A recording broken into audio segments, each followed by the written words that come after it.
Sanibonani bafethu. Uma uNkulunkulu kwenzeka bafethu engikhumbula ngemali, uma uNkulunkulu kwenzeka engikhumbula ngama-riches, engikhumbula ngama-millions, uma uNkulunkulu engibeka kwi-level where I won't lack anything.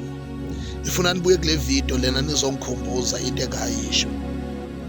Ngithi mina umuntu oyosondela eduze kwami noma abeseduze kwami noma abesemehlweni ami, ngiyofisa ukuthi afane nami, ngiyofisa ukuthi ngizenze ngokusemandleni ukuthi abe njengami.